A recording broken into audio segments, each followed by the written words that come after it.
जब हमारी सरकार बनी थी उस समय हमने कुछ प्रायोरिटी सेक्टर्स को चिन्हित किया था।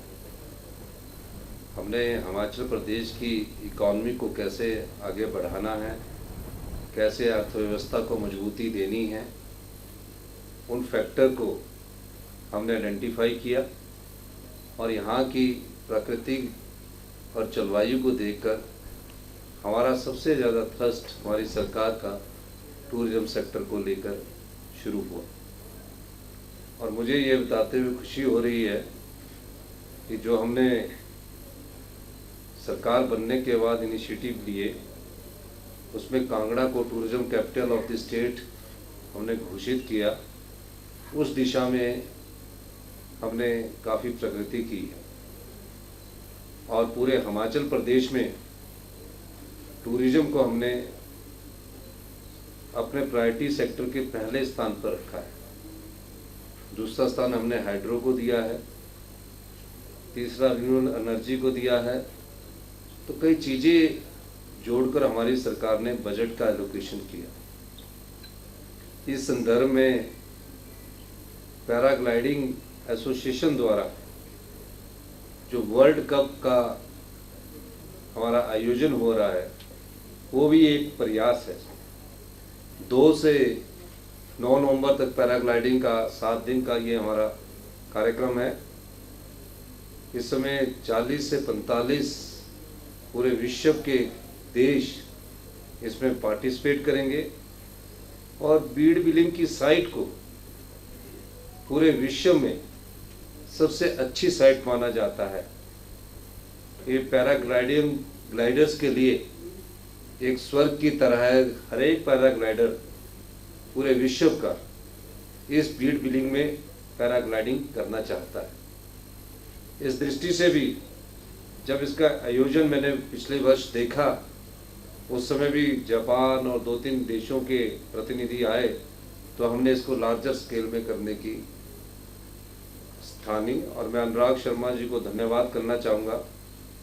उस समय इन्होंने मुझसे चर्चा की थी और आने वाले 2 से 9 नवंबर तक जब पूरे 40 से 45 देश के पैराग्लाइडर वहाँ उतरेंगे तो निश्चित रूप से टूरिज्म को वहाँ बहुत बूस्ट मिलेगा।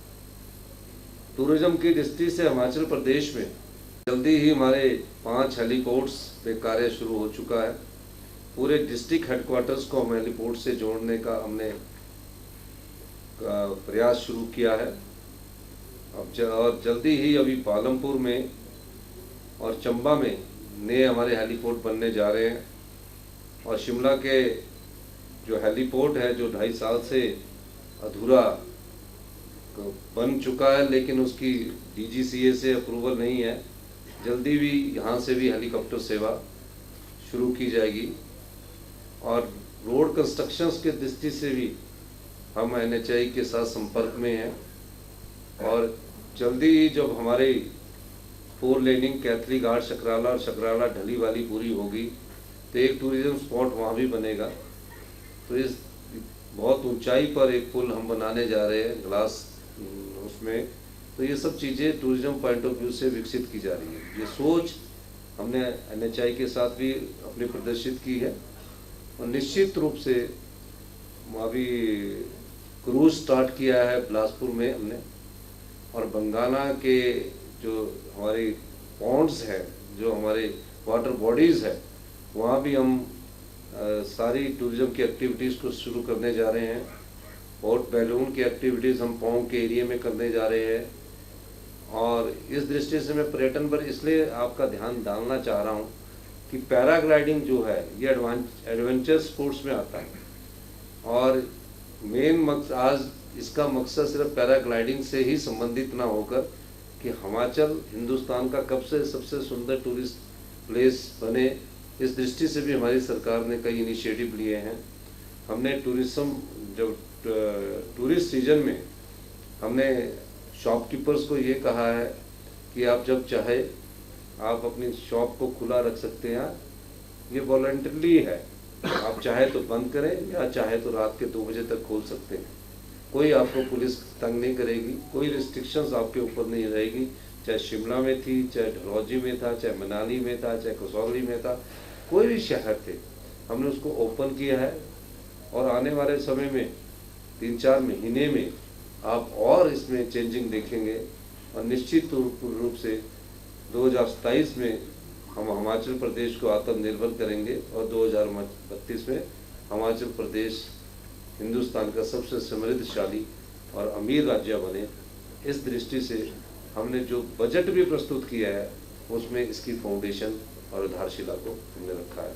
और इस पैराग्लाइडिंग के शुभ अवसर पर मैं जो भी आयोजक है, अनुराग शर्मा जी, उनकी टीम के सुरेश जी और भी बाहर से जो स्पॉन्सर आए, आपको एक बार फिर से हार्दिक शुभकामनाएं देता हूं कि वर्ल्ड कप आयोजन एक छोटी सी सिटी में करवाना ही बहुत बड़ी बात होती है किसी भी खेल का, और इसका वर्ल्ड कप आयोजन करवाकर और वर्ल्ड कप के जो हमारे पैराग्लाइडिंग के प्रेसिडेंट हैं उन्होंने भी इसको संबोधित किया, तो अच्छा लगता है कि पूरे विश्व में जो भी पैराग्लाइडर आएंगे वो हिमाचल की सुंदरता का व्याख्यान करेंगे और टूरिज्म को एक और बूस्ट मिलेगा। इसलिए पैराग्लाइडिंग एसोसिएशन को भी मैं बहुत बहुत शुभकामनाएं देता हूं। धन्यवाद। जय हिंद।